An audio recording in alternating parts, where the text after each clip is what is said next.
bienvenue dans votre magazine d'actualité 7 jours en Chine sur Mandarin TV.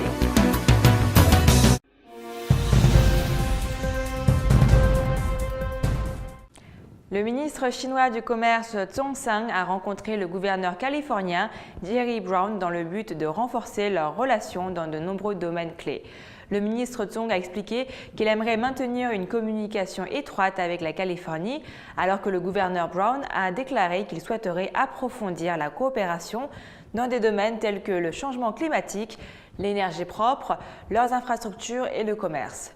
M. Brown a visité la Chine il y a 4 ans et a signé des protocoles de coopération avec le ministère chinois du Commerce et 6 provinces chinoises. Sur les 50 États aux États-Unis, la Californie a le plus haut volume d'échanges commerciaux avec la Chine, tandis que la Chine est le principal partenaire commercial de la Californie. Le ministre Zhong a expliqué qu'il aimerait maintenir une communication étroite avec la Californie, alors que le gouverneur Brown a déclaré qu'il souhaiterait approfondir la coopération dans ces domaines tels que le changement climatique, l'énergie propre, les infrastructures et le commerce. M. Brown a visité la Chine il y a 4 ans et a signé des protocoles de coopération avec le ministère chinois du Commerce et 6 provinces chinoises. Sur les 50 États aux États-Unis, la Californie a le plus haut volume d'échanges commerciaux avec la Chine, tandis que la Chine est le principal partenaire commercial de la Californie.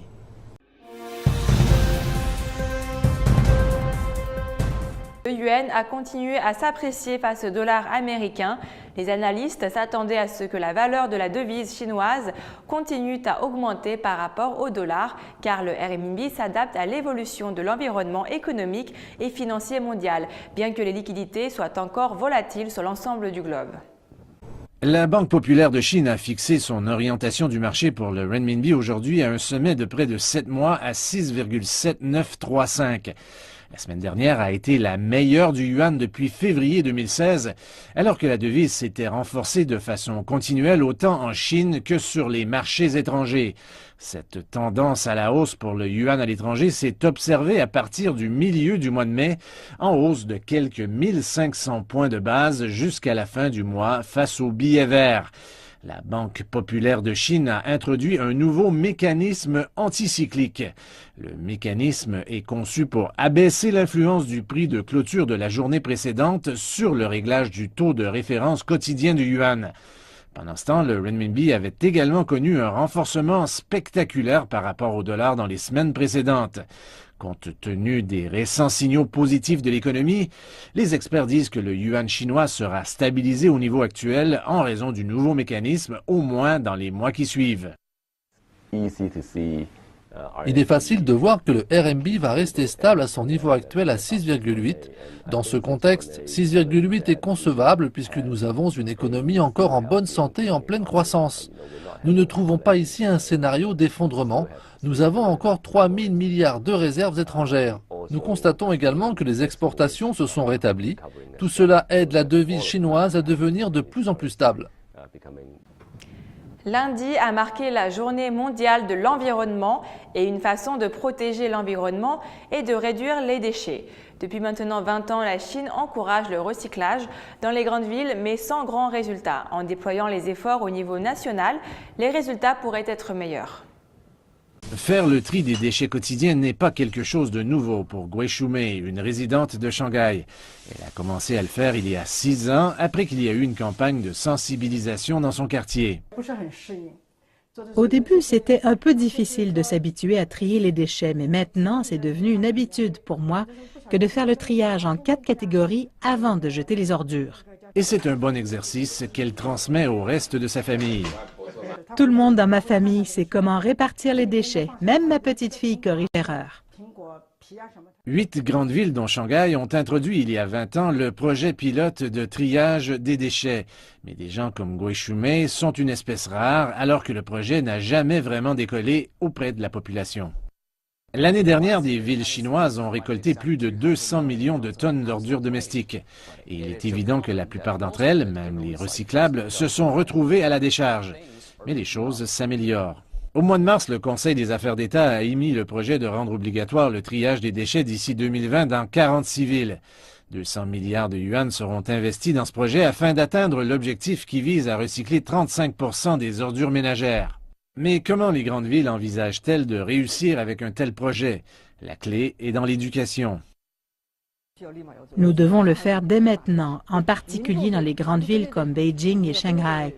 Il est vital d'éduquer les résidents sur l'importance du triage. L'éducation doit commencer dès la maternelle et l'école élémentaire. Et combien de temps faudra-t-il pour constater des progrès visibles? Si le gouvernement est décidé à l'appliquer, je crois qu'il faudra un maximum de 5 ans. En attendant, des experts continuent de nous rappeler que le triage n'est pas le but ultime, mais bien le premier pas vers une réduction des déchets et de la pollution.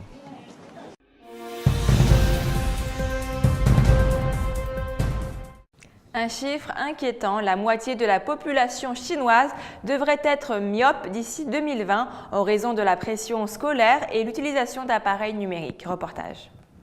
L'hôpital ophtalmologique du Shanxi est un des hôpitaux ophtalmologiques les plus réputés de Chine. Et cet hôpital a constaté l'augmentation du nombre d'adolescents souffrant de myopie. Dans le passé, nous avions environ 600 patients par jour, mais aujourd'hui, nous en avons parfois 1000 par jour. Et plus de 80% des patients sont de jeunes étudiants. Le docteur Jia dit que le nombre de jeunes gens qui souffrent de myopie continue de grandir. Ma fille n'a que 8 ans, mais sa myopie est déjà de plus de 200 degrés. Les médecins désignent comme responsable la pression scolaire et l'utilisation d'appareils électroniques. Beaucoup d'enfants utilisent très souvent des ordinateurs et de smartphones. De nombreuses écoles vont même jusqu'à permettre l'utilisation de tablettes électroniques en classe. Le rayonnement que produisent ces appareils électroniques est très mauvais pour les yeux. Selon une étude de l'université de Beijing, la moitié de la population chinoise souffrira de myopie d'ici 2020. Et ce sont 70 millions de personnes qui souffriront de myopie modérée ou forte. La myopie est irréversible, mais la recherche médicale suggère que la pratique suffisante d'activités extérieures quotidiennes peut permettre de l'éviter. En cette journée de la santé oculaire, nous disons que les enfants doivent être encouragés à aller au contact de la nature car les activités extérieures de la lumière naturelle du soleil sont très bonnes pour la vue. Parlons culture maintenant. À Beijing, le musée du Palais publie plus de 500 dessins de bâtiments anciens après 4 ans de travail. La cité interdite, le temple du ciel et les pavillons du parc Jingshan comptent parmi les quelques centaines de structures présentées dans ce livre. En 1941, par crainte que ces anciennes structures ne soient détruites dans la guerre, un projet concernant les mesures et l'emplacement de tous les principaux bâtiments le long de l'axe central a été mis en œuvre. Plus de 700 dessins ont été réalisés à l'échelle 1/50e et sont considérés par beaucoup comme un bel exemple de dessin de bâtiments de l'époque. Les mesures et les dessins ont été réalisés dans des circonstances très difficiles, ce qui leur donne une grande valeur au document. Plusieurs autres seront publiés durant la recherche effectuée dans ce domaine. Il aura fallu 4 ans au musée du Palais et à l'Académie de l'héritage culturel pour trier et réarranger tous ces dessins de l'époque. Parmi les 716 dessins, on retrouve des dessins de la cloche et de la tour de tambour située au nord de la capitale et d'autres sites de la porte de Yongding au sud de la ville. Cette collection compte aussi 62 plans de pièces à l'intérieur du musée du Palais qui ont été répertoriés par l'université Tsinghua et représentent une grande valeur pour la protection, la recherche et la rénovation de tous ces bâtiments anciens. Le fait de pouvoir rassembler ces documents précieux, d'en faire un livre et de le publier ensuite est très enrichissant. C'est un matériel très important pour que l'axe central de Beijing soit inscrit sur la liste du patrimoine culturel mondial. C'est également important pour la préservation du paysage authentique de Beijing. L'Institut de recherche du musée du Palais, participant au projet de ce livre, a créé de nouveaux départements, tels que celui chargé des horloges anciennes et la cour royale. L'Institut devrait publier plus de recherches dans l'avenir. C'est la fin de votre émission 7 jours en Chine. Merci beaucoup de nous avoir suivis et je vous donne rendez-vous pour un prochain numéro.